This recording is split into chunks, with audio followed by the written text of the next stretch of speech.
تو اب کس کس چیز کا رونا روئیں ہم. یہ 2-4 دن پہلے وہ باپا جانی کا ایک کلپ وہ دوبارہ سے میری نظروں سے گزرا, کسی نے اپلوڈ کیا ہوا تھا, تو اس سے مجھے کلک ہوا. میں نے کہا چلیں اس اتوار کو میں اس ٹاپک کو بھی ایڈریس کرتا ہوں.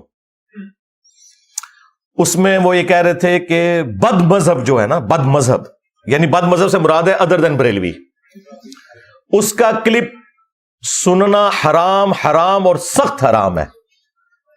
یہ کان کھول کے سن لیں, بد مذہب کا کلپ غیر عالم کو سننا حرام حرام حرام, اور اگر دوسرے کو بھیجا اس نے اور وہ بھی غیر عالم ہے سامنے والا, تو اس کو بھیجنا بھی حرام حرام حرام. میرا کام کیا ہے کہ میں اگر اس کا سڑا ہوا چہرہ دیکھوں تو اس کو وہیں دفع کر دوں کہ بھاگ ادھر سے, تو کہاں فون میں گھس گیا, یوں کرے نہ کہ اس کو سنے کہ یار کیا کہتا ہے, یہ کیا کہتا ہے, وہ کیا کہتا ہے.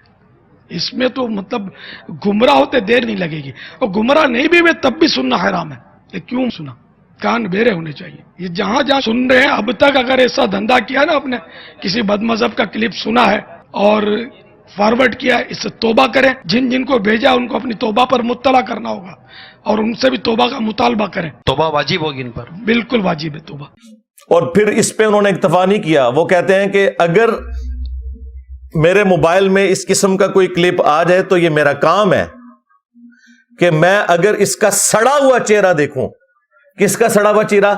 یعنی اپنے سوا تمام مولویوں کو وہ سڑا ہوا چہرہ.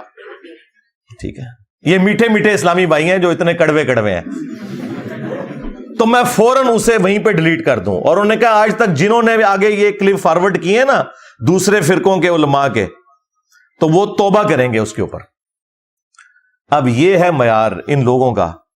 تو بھائی یہ آپ کی گمراہی کے لیے, آپ کی علمی کمزوری کے لیے کافی ہے کہ آپ کسی دوسرے کی بات سننے کے لیے تیار نہیں ہے. ہم نے تو کبھی نہیں کہا کہ آپ نے دوسرے کی بات نہیں سننی, بلکہ ہم تو خوش ہوتے ہیں جب دوسرا کوئی مصباحی صاحب جیسا کوئی کلپ بنا دیتا ہے تو ہم پبلک کو بتاتے ہیں کہ بھائی یہ ان لوگوں کا علمی لیول ہے. تو جو باپا جانی ہے, ہمارے ایکس مرشد بھی ہیں مولانا الیاس قادری صاحب حفظہ اللہ تعالی, وہ ان کا وہ کلپ مجھے کلک کر گیا, ان کا کلپ مجھے کلک کر گیا کہ میں اس کو ٹاپک بنا کے آپ کے سامنے رکھوں کہ انہوں نے جو معیار سیٹ کیا ہے گستاخی کا, ان کے روح سے تو قرآن حکیم میں پھر سینکڑوں آیات گستاخی کے اوپر ہی مبنی ہے, نعوذ باللہ من ذالک.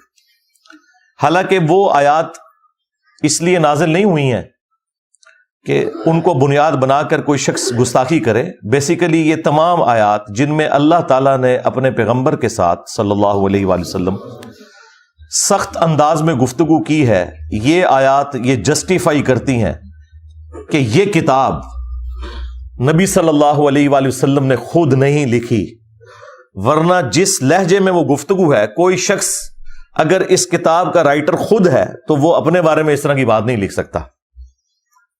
یہ سب سے بڑا جو ثبوت ہے چند ثبوتوں میں سے کہ یہ قرآن محمد صلی اللہ علیہ وآلہ وسلم نے نہیں لکھا بلکہ اللہ نے ان کے اوپر نازل کیا. اس ثبوت میں یہ آیات بہت امپورٹنٹ ہے جو ہم کافروں کو بھی پیش کرتے ہیں کہ دیکھو کوئی شخص عام بندہ بھی کتاب لکھے تو وہ اس طرح کی لینگویج اپنے بارے میں استعمال نہیں کرتا.